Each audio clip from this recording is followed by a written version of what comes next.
Et salut à tous, c'est Aurélien, bienvenue dans cette nouvelle vidéo. C'est encore une fois un plaisir pour moi de vous recevoir aujourd'hui. Alors j'ai reçu un message d'une personne qui me disait écoute Aurélien, ce que tu fais c'est super, tu donnes beaucoup de conseils, mais moi ce que j'aimerais c'est me lancer, mais je ne sais pas par où commencer. Écoutez, ce qu'on va faire c'est qu'on va répondre à cette question dans cette vidéo. Alors prenez un petit café, installez-vous dans votre canapé et on se retrouve tout de suite. Juste avant de répondre à cette question, je vous invite comme d'habitude à vous abonner à ma chaîne. Je sais jamais où c'est. Enfin bref, vous allez voir un petit bouton s'abonner, cliquez dessus. Comme ça, vous recevrez en avant-première dès que je posterai une vidéo. Vous recevrez une petite notification. Je vous offre aussi également, juste en dessous, vous avez le lien dans la description. Je vous offre mon e-book que j'ai créé. Ça m'a pris énormément de temps. Il y a beaucoup de contenu. C'est pour réussir votre premier investissement locatif avec succès. Voilà, sans faire la moindre erreur. Grâce à ce e-book, vous pouvez commencer dès demain à investir si vous le voulez. Alors, vous le savez probablement déjà, mais investir dans l'immobilier, ça s'improvise pas. Ça s'improvise pas. Vous devez vous y préparer pour éviter de perdre de grosses sommes d'argent et d'impacter du coup négativement vos finances futures. Alors, par où commencer? Tout d'abord, vous devez savoir pourquoi vous voulez investir dans l'immobilier. Quel est votre objectif grâce à ça? Alors une fois que vous avez défini votre objectif, il vous suffira d'adopter une stratégie d'investissement. La stratégie d'investissement la plus connue reste la location meublée à l'année. Je pense que tout le monde la connaît, c'est la plus connue. Vous achetez un appartement, vous y mettez un locataire pour y vivre dedans et le tour est joué. Si on peut dire ça comme ça. En termes de gestion, on est plutôt tranquille, il n'y a pas grand chose à faire. Voilà, votre locataire peut vous appeler de temps en temps pour vous dire j'ai ma chasse d'eau qui fuit, là j'ai une ampoule qui fonctionne plus. Voilà, ce sera vraiment des petits travaux très minimes. Après, c'est aussi rassurant pour les gens qui débutent, qui veulent pas trop s'embêter avec tout ça, qui veulent juste acheter un appartement, dégager un petit peu de cash flow tous les mois sans rien faire. Voilà, sincèrement, c'est une très bonne solution. Après, il y a toujours des côtés négatifs. En termes de rentabilité, on n'est pas sur les rentabilités les plus élevées. Ce sera probablement les rentabilités les moins élevées en exploitant vos appartements en location meublée à l'année. Et ensuite, il y a aussi les risques d'impayés qui, malheureusement, sont présents si jamais votre locataire décide du jour au lendemain de ne plus payer ou alors s'il ne peut plus payer. Vous le savez très bien, en France, c'est toujours difficile de mettre un locataire à la porte qui ne paye plus. Bon, après, il y a des assurances loyers impayés, mais ça prend quand même vachement de temps. Vous avez également la colocation. Donc, c'est le même style que la location meublée à l'année, sauf que cette fois-ci, dans un même appartement, vous allez avoir plusieurs colocataires qui vont cohabiter ensemble. Donc, en termes de rentabilité, on sera supérieur à la location meublée à l'année. Parce que si je vous donne l'exemple d'un appartement 2 pièces que vous louez à l'année à une personne 500 euros, peut-être qu'en colocation, en louant les 2 chambres séparément, vous pourrez peut-être louer la chambre 300 euros au mois. Donc, ce qui nous ferait plus 500 euros de loyer encaissé, mais 600 euros de loyer encaissé. Après, en termes d'impayés, l'avantage en fonction du bail que vous allez mettre en place avec vos colocataires, vous pouvez, si un locataire ne peut plus payer ou ne décide de plus payer, vous pouvez impacter ce loyer manquant à vos autres colocataires. Donc voilà, ça c'est super cool et rassurant. Vous avez aussi la location courte durée. Donc là, c'est complètement différent de ce qu'on a vu juste avant. Là, par contre, vous achetez un appartement pour y loger des gens, donc soit des touristes, soit des professionnels qui viennent pour une, voire plusieurs nuits. Donc là, on n'est plus du tout sur de la location à l'année, mais plus un système d'hôtellerie, de meublé de tourisme, comme on appelle ça. Donc le gros avantage de la location courte durée, c'est que par rapport à de la location classique, vous avez en général un loyer qui est 3 fois supérieur. Et ça, franchement, c'est pas négligeable. Donc, si vous avez comme objectif de vivre de vos loyers ou d'augmenter considérablement vos revenus en tant que salarié, la location courte durée, réfléchissez-y. Le gros avantage également, c'est que comparé aux autres stratégies d'investissement, en termes d'impayés, ça n'existe pas. Comme soit vous passez par des plateformes style Airbnb qui justement encaisseront le client et qui vous reverseront la somme. Donc là, en gros, votre locataire, s'il vient chez vous, c'est qu'il a payé.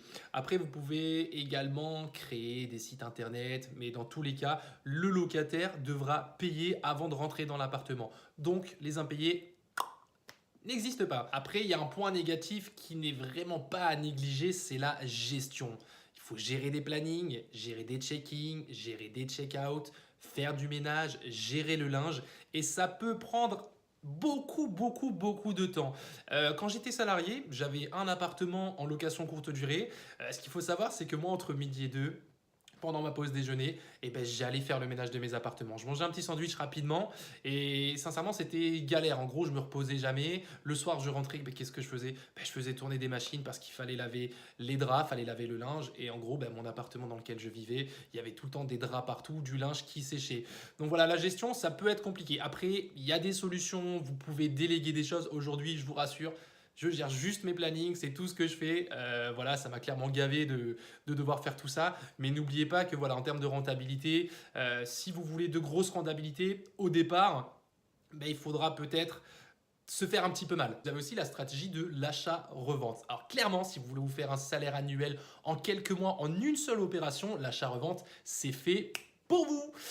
Pourquoi je vous dis ça? Parce que tout simplement, vous pouvez faire une grosse plus-value, gagner beaucoup d'argent en très peu de temps.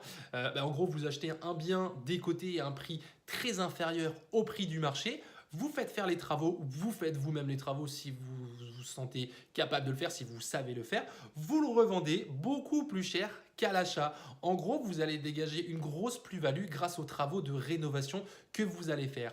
Par contre, il y a un petit point délicat quand vous faites de l'achat-revente. Vous le savez très bien, c'est quand on cherche la bonne affaire. Vous le savez, on gagne de l'argent dans l'immobilier dès l'achat. Les gens qui font de l'achat-revente le savent très bien. Ils le savent très bien, donc vous allez voir que vous n'allez pas être le seul sur ces bons coups, vous n'allez pas être le seul à attendre la superbe affaire. Alors n'hésitez pas à être très réactif si vous voyez une affaire qui vous plaît, au niveau des chiffres, on est bon, au niveau du budget travaux, on est bon. Dans la globalité, n'hésitez pas à dire cet appartement, je le veux, on va signer le compromis, comme ça au moins vous bloquez la vente, vous êtes sûr que l'appartement sera à vous, comme ça au moins posément chez vous, vous pourrez bien refaire vos calculs de rentabilité, et si jamais ça passe, tant mieux, ce sera pour vous. Si jamais les calculs de rentabilité ne sont pas forcément bons ou folichons, vous pourrez très bien dire, écoutez, je me rétracte, finalement je ne veux plus de l'appartement. Mais n'hésitez pas, je sais que certaines personnes n'osent pas, mais n'hésitez pas à dire, écoutez, moi je veux cet appartement, on signe un compromis, comme ça au moins vous bloquez la vente, elle est pour vous. Donc aussi, qui dit travaux dit coût, dit argent dépensé en travaux.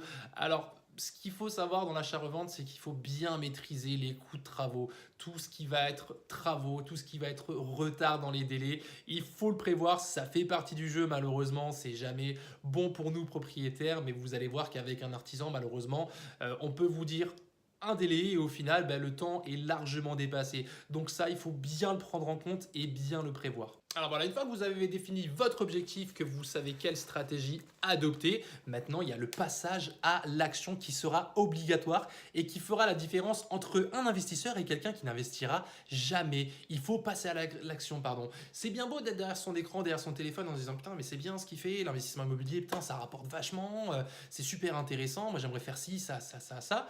Le problème c'est que la plupart des gens ne le font pas. Les gens savent qu'on peut gagner beaucoup d'argent grâce à l'immobilier mais ils ne le font pas parce que des fois nos amis vont nous dire non, le fais pas, j'ai un locataire qui paye pas. Voilà, vous connaissez l'histoire, tout ce qui est croyances limitantes, mais vous laissez pas avoir si vous voulez faire avancer les choses dans votre vie, si vous voulez gagner plus d'argent, ça passera par là, ça passera par le passage à l'action. Alors arrêtez de procrastiner, arrêtez de tout remettre au lendemain, faites-le. Au lieu de passer 1 heure sur Internet, 1 heure sur Facebook, tout simplement le soir, vous allez 1 heure sur Le Bon Coin, vous allez sur Se Loger, vous allez sur Bien Ici, voilà, il y a pas mal de sites de petites annonces, voilà. Vous passez 1 heure, vous faites un petit tableau, vous mettez, voilà, tel appartement me plaît, il est dans tel quartier, je pourrais l'exploiter de cette façon-là. Voilà, sincèrement, bougez-vous les choses, vous allez voir que le jeu en vaut la chandelle. Si vous ne faites rien, vous n'obtiendrez rien et personne ne le fera à votre place. Votre destin, vous l'avez entre vos mains. Alors je sais que c'est difficile de changer ses habitudes, de se dire ouais mais moi le soir j'ai mes enfants, moi le soir j'ai le sport, j'ai tout ça. Ouais mais écoutez, vous avez au moins 1 heure dans la journée à tuer, 1 heure dans la journée où vous passez du temps soit à rien faire, soit à rêvasser, soit à regarder la télé, des émissions bêtes, même si j'aime bien aussi les émissions bêtes. Mais voilà, changez vos mauvaises habitudes et voilà, plus vous dégagerez du temps pour vos projets, plus vous allez voir que au final, votre projet va aboutir petit à petit et vous allez voir que vous avancez et plus vous allez avancer, plus ça va vous motiver. N'oubliez pas surtout le passage à l'action, c'est très important et ça fait la différence. Parce que encore une fois, c'est bien beau de se dire ouais, c'est génial, je vais le faire, mais beaucoup de gens me disent ça dans mon entourage. Beaucoup de gens ont vu que j'ai quitté mon travail et qu'aujourd'hui je vis exclusivement de mes loyers. Beaucoup m'envient, mais peu le font. Pourquoi? Voilà, donc si vous n'êtes pas passé à l'action, j'espère sincèrement que vous allez le faire très prochainement. Voilà, j'espère que cette vidéo vous a plu. C'était un plaisir pour moi de vous la faire et je vous dis à très très vite. Ciao.